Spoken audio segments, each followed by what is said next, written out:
अस्सलामु अलैकुम। सच्चे मुसलमानों और प्यारे पाकिस्तानियों, तमन्ना है कि दुनिया में कुछ काम कर जाए। तमन्ना है कि दुनिया में कुछ काम कर जाए, हो सके तो खिदमत इस्लाम कर जाए। आइए सबसे पहले अपने प्यारे आका खातमुन नबीयीन हज़रत मोहम्मद सल्लल्लाहु अलैहि वसल्लम के हुजूर नजराना अकीदत पेश करते हैं। सल्ले अला नबीना सल्ले अला मुहम्मदिन सल्ले अला शफीना सल्ले अला मुहम्मदिन। सच्चे मुसलमानों और अच्छे पाकिस्तानियों,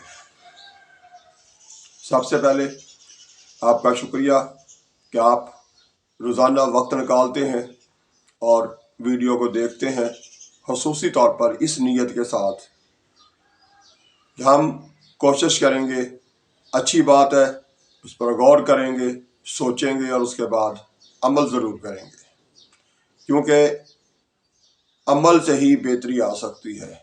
इसके अलावा और कोई रास्ता नहीं। सुना बहुत कुछ, पढ़ा भी बहुत कुछ, जानते ही बहुत कुछ है, लेकिन अमल नहीं करते। तो जब तक अमल नहीं करेंगे उसका कोई फ़ायदा नहीं। इसलिए आपका बेहद शुक्रिया कि आप ना सिर्फ सुनते हैं बल्कि इस नीयत के साथ आगे शेयर भी करते हैं, दूसरों तक भी अच्छी बात पहुंचाई जाए और फिर अमल की ज़िंदगी जो है वो गुजारने की कोशिश की जाए। इस लिहाज से जो लोग कमेंट्स लिखते हैं उनका भी बेहद शुक्रिया।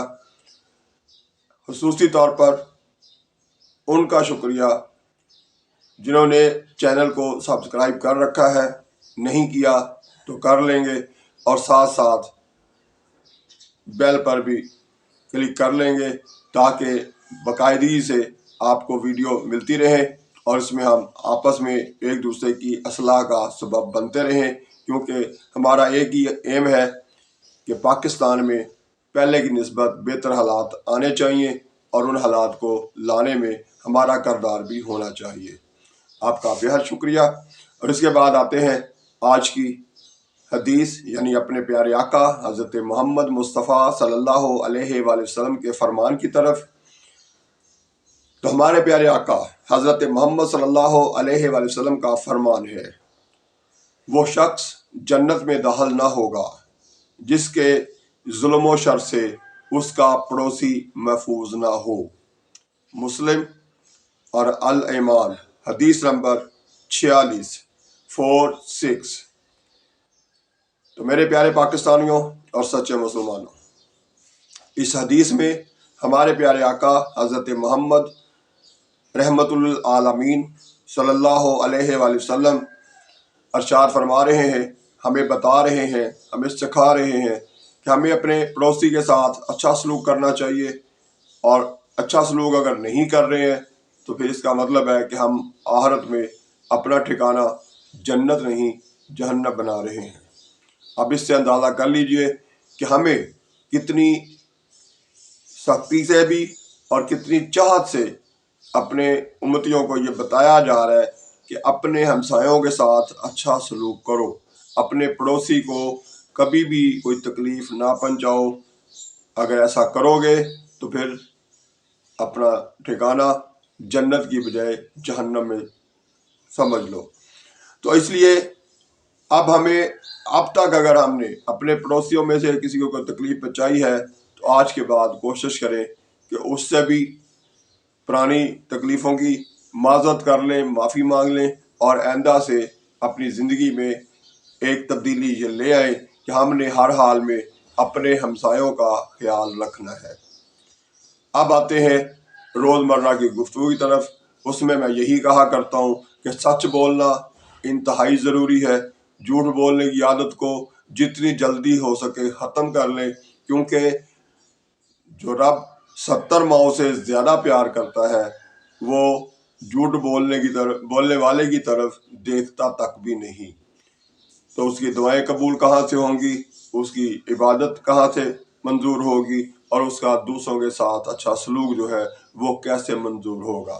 تو اس لیے پہلے نمبر پر ہمارا ایم جو ہے اپنے اس رب کو جو پوری کائنات کا واحد مالک ہے، جس کے قبضہ قدرت میں ہم سب کی جان ہے، اور جو چاہے جب چاہے جس وقت چاہے جس لمحے چاہے وہ کر سکتا ہے، جب اس پر ایمان اپنا پختہ کر لیں گے تو ہم یہ جو عام سی غلطیاں ہیں، کوتاہیاں ہیں، ان سے بچنے میں کامیاب ہو جائیں گے۔ ہم یہ تو کہتے ہیں اگر نماز پڑھنے سے پہلے جو وضو کیا تھا وہ وضو ٹوٹ جائے تو ہم یہ تو کہتے ہیں کہ اللہ تعالیٰ دیکھ رہا ہے، تو پھر ہم یہ کیوں نہیں سوچتے جب ہم رشوت لے رہے ہوتے ہیں تو اس وقت کیوں نہیں سوچتے کہ اللہ تعالیٰ دیکھ رہے ہیں۔ ہم یہ تو جانتے ہیں کہ روزہ رکھا ہوا ہے تو اس میں اگر ہم پانی پی لیں گے تو اللہ تعالیٰ دیکھ رہا ہے۔